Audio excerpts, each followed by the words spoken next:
Hi friends, ನನ್ನ ಹೆಸರು ಕವಿತಾ. ನೋಡಿ, ಎಣ್ಣೆ ಪ್ಯಾಕೆಟೆಲ್ಲ ವೇಸ್ಟಾಗಿ ಬಿಸಾಡ್ತಿರ್ತೀವಿ. ಅದು ಬಿಸಾಡ್ದಿರ ನಾವು ಈ ರೀತಿ ಮಾಡ್ಬೋದು. ನೋಡಿ, ಇದನ್ನು ಚಿಕ್ಕ ಮಕ್ಳ ಕೈಯಲ್ಲಿ ಮಾಡಿಸಿ ತುಂಬಾ ಖುಷಿಯಾಗಿ ಮಾಡ್ತಾರೆ ಅವರು. ನೋಡಿ, ನಾನೊಂದು ಎಣ್ಣೆ ಪ್ಯಾಕೆಟ್ ತೊಗೊಂಡಿದ್ದೀನಿ. ಅದನ್ನು ಸೈಡ್ಸಲ್ಲೆಲ್ಲ ಕಟ್ ಮಾಡ್ಕೊಳ್ತಾ ಇದ್ದೀನಿ. ಈ ರೀತಿ ಓಪನ್ ಮಾಡ್ಕೊಳ್ಳಿ ನೀವು. ನೋಡಿ, ಈ ರೀತಿ ಕಟ್ ಮಾಡಿಬಿಟ್ಟು ಅದ್ರ ಮೇಲೆ ಇರೋ ಎಕ್ಸ್ಟ್ರಾ ಎಣ್ಣೆ ಏನಿದ್ರೆ ಅದನ್ನೆಲ್ಲ ಒರೆಸ್ಕೊಂಬಿಡಿ. ಈ ರೀತಿ ಒಂದು ಬಟ್ಟೆ ತಗೊಂಡು ಚೆನ್ನಾಗಿ ಒರೆಸ್ಬಿಡಿ. ಇದನ್ನು ಎಣ್ಣೆ ಎಷ್ಟಿದ್ರೆ ಅಷ್ಟು ಪೂರ್ತಿ ಎಲ್ಲ ಒರೆಸ್ಬಿಡಿ. ಒರೆಸಿದ್ದಾದಮೇಲೆ ಈ ರೀತಿ ಗಮ್ ತಗೊಂಡು ಆ ಕಾರ್ನರಲ್ಲಿ ಮಾತ್ರ ನಾನು ಗಮ್ ತೋರಿಸಿದ್ದೀನಲ್ಲ, ನೀವು ಮಕ್ಕಳ ಕೈಯಲ್ಲಿ ಮಾಡಿಸಿ. ಮಕ್ಕಳಂತೂ ತುಂಬ ಖುಷಿಯಾಗಿ ಇಷ್ಟಪಟ್ಟು ಮಾಡ್ತಾರೆ. 2 ಕಾರ್ನರ್ಸಲ್ಲಿ ಗಮ್ ಹಾಕ್ಬಿಟ್ಟು ಈ ರೀತಿ ನಾನು ಮೆತ್ತಾ ಇದ್ದೀನಿ. ಈ ರೀತಿ ಪೇಸ್ಟ್ ಮಾಡಿಬಿಡಿ. ಸ್ವಲ್ಪ ಹೊತ್ತು ಒಣಗಿದ್ದಾದಮೇಲೆ ಈ ರೀತಿ ಕೆಳಗಡೆ ನೋಡಿ ನಾನು ಕಟ್ ಮಾಡ್ತಿದ್ದೀನಲ್ಲ, ಅದೇ ಥರ ಕಟ್ ಮಾಡ್ಕೊಳ್ಳಿ. ನೋಡಿ, ನಾನು ಮಾಡಿ ತೋರಿಸಿ ನಮ್ಮ ಮಗು ಕೈಯಲ್ಲೂ ಮಾಡಿಸಿದ್ದೀನಿ. ಅವನಂತೂ ತುಂಬಾ ಇಷ್ಟಪಟ್ಟು ಮಾಡ್ತಿದ್ದಾನೆ. ನೀವು ಅಷ್ಟೇ ಚಿಕ್ಕ ಮಕ್ಳ ಕೈಯಲ್ಲಿ ಮಾಡಿಸಿದ್ರೆ ಅವ್ರಿಗೆ ಒಂದು ಆ್ಯಕ್ಟಿವಿಟಿ ಥರ ಆಗುತ್ತೆ. ನೋಡಿ, ಸೇಮ್ ನಾನು ಯಾವ ರೀತಿ ಕಟ್ ಮಾಡಿದ್ನೋ ಅದೇ ಥರ ಪೂರ್ತಿ ಕಟ್ ಮಾಡ್ತಿದ್ದಾನೆ.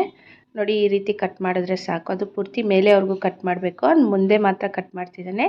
ಈ ರೀತಿ ಕಟ್ ಮಾಡಿಬಿಟ್ಟು ನೋಡಿ, ಒಂದು ಕಡ್ಡಿ ಅಥವಾ ಏನಾದರೂ ಒಂದು ಸ್ಪ್ಯಾಚುಲಾ ಏನಾದರೂ ತೊಗೊಂಡು ನೋಡಿ ಈ ರೀತಿ ಸುತ್ತುತ್ತಾ ಬರಬೇಕು. ನಾವು ಕಟ್ ಮಾಡಿದ್ವಲ್ಲ ಅದನ್ನು ಈ ರೀತಿ ಮಾಡಿಕೊಂಡು ಪೂರ್ತಿ ಟೈಟಾಗಿ ಸುತ್ತಬಿಟ್ಟು, ನೀವು ಅಲ್ಲಿ ಪ್ಲಾಸ್ಟರ್ ಬೇಕಾದರೂ ಹಾಕ್ಬೋದು, ಇಲ್ಲಾಂದರೆ ದಾರದಿಂದ ಬೇಕಾದರೂ ನೀವು ಕಟ್ಕೊಬೋದು.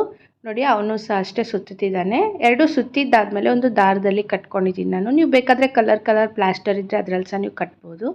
ಮತ್ತು ನೋಡಿ, ಅದಾದಮೇಲೆ ನಿಮ್ಮ ಮನೆಯಲ್ಲಿ ಥರ್ಮಾಕೋಲ್ ಬಾಲ್ಸ್ ಇದ್ದರೆ ಅದಾಗ್ಬೋದು, ಅಥವಾ ಇಲ್ಲಾಂದರೆ ಯಾವುದಾದ್ರೂ ಬೀಡ್ಸ್ ಇದ್ದರೆ ಬೀಡ್ಸ್ ಆಗ್ಬೋದು. ಅದ್ರ ಮೇಲೆ ಡಿಸೈನ್ ಆಗಿ ನೀವು ಪೇಸ್ಟ್ ಮಾಡಬೇಕಾಗತ್ತೆ. ನನ್ನ ಹತ್ರ ಈ ಫ್ಲವರ್ ಇತ್ತು, ಅದನ್ನು ಕಟ್ ಮಾಡಿಬಿಟ್ಟು ನೋಡಿ ಅದು ಮೇಲೆ ಎಲ್ಲ ನಾನು ಗಮ್ ಹಾಕ್ಬಿಟ್ಟು ಕಲರ್ ಇದೆ. ನೀವು ಬೇಕಾದರೆ ಕಲರ್ ಸಹ ನೀವು ಇದಕ್ಕೆ ಏನಾದರೂ ಪೇಸ್ಟ್ ಮಾಡ್ಬೋದು. ನೋಡಿ, ನಮ್ಮ ಮಗು ಮೆತ್ತಿದ್ದಾನಲ್ಲ, ಇದೇ ಥರ ಮಕ್ಕಳ ಕೈಯಲ್ಲಿ ಮಾಡಿಸಿ. ಮಕ್ಕಳಂತೂ ತುಂಬ ಇಷ್ಟಪಟ್ಟು ಮಾಡ್ತಾರೆ. ನೋಡಿ, ಫ್ಲವರ್ ರೆಡಿ ಆಯಿತು. ಈ ಥರ ಡಿಸೈನಾಗಿ ಫ್ಲವರ್ನ ನೀವು ಮಾಡ್ಕೊಬೋದು. ಅದಾದಮೇಲೆ ಯಾವುದಾದ್ರೂ ಒಂದು ಹಳೆ ಸಾಕ್ಸ್ ತಗೊಳ್ಳಿ.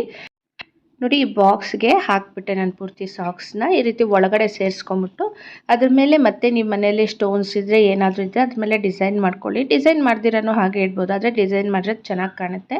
ನೋಡಿ, ಫ್ಲವರ್ ಥರ ನಾವು ಹಾಕಿ ಇದನ್ನು ಡಿಸೈನ್ ಮಾಡಿದ್ದೀವಿ. ಮಾಡಿಬಿಟ್ಟು ಮತ್ತು ಈ ಕೋಲ್ ಇದೆಯಲ್ಲ, ಇದಕ್ಕೆ ಪ್ಲಾಸ್ಟರ್ ಕಲರ್ ಪ್ಲಾಸ್ಟರ್ ಇದ್ದರೂ ಹಾಕ್ಕೊಬೋದು. ಇಲ್ಲಾಂದರೆ ನೋಡಿ, ಈ ರೀತಿ ನೈಲ್ ಪೇಂಟ್ ನಾನು ಇದಕ್ಕೆ ಹಾಕ್ತಿದ್ದೀನಿ. ಈ ರೀತಿ ನೈಲ್ ಪೇಂಟ್ಸನ್ನು ನೀವು ಹಾಕಿ ಇಡ್ಬೋದು ಫ್ರೆಂಡ್ಸ್. ಇನ್ನೂ ಉದ್ದುದ್ದ ಕಡ್ಡಿ ಹಾಕಿಟ್ರೆ ಅಂತೂ ನೈಲ್ ಪೇಂಟ್ಸ್ ಎಲ್ಲ ಹಾಕಿ ಇನ್ನೂ ತುಂಬ ಜಾಸ್ತಿ ಮಾಡಿಡೋದಕ್ಕೂ ತುಂಬ ಚೆನ್ನಾಗಿರುತ್ತೆ. ಇದು ನಾನು 2 ಮಾಡಿರೋದ್ರಿಂದ ಸ್ವಲ್ಪ ಚಿಕ್ಕದಾಗೆ ತಗೊಂಡಿದ್ದೀನಿ ಕಡ್ಡಿನ. ತುಂಬ ಜಾಸ್ತಿ ಫ್ಲವರ್ಸ್ ಇಡೋವಾಗ ನಾವು ಉದ್ದುದ್ದ ಕಡ್ಡಿನ ಇಡಬೇಕಾಗತ್ತೆ. ನೋಡಿ, ಇದನ್ನು ಬಾಕ್ಸಲ್ಲಿ ಅದರಲ್ಲಿ ಇಟ್ಟರೆ ಸಾಕು. ತುಂಬಾ ಚೆನ್ನಾಗಿ ಫ್ಲವರ್ ವಾಸ್ ಥರ ಕಾಣುತ್ತೆ. ಒಂದ್ಸಲ ಈ ಟಿಪ್ಸ್ನ ಟ್ರೈ ಮಾಡಿ ನೋಡಿ. ಇಷ್ಟ ಆಗಿದ್ರೆ ಪ್ಲೀಸ್ ಲೈಕ್ ಮಾಡಿ, ಸಬ್ಸ್ಕ್ರೈಬ್ ಮಾಡಿ, ಬೆಲ್ ಬಟನ್ ಕ್ಲಿಕ್ ಮಾಡಿ, ಇನ್ನೂ ಹೆಚ್ಚಾಗಿ ನೋಟಿಫಿಕೇಷನ್ ಬರುತ್ತೆ. Thank you friends.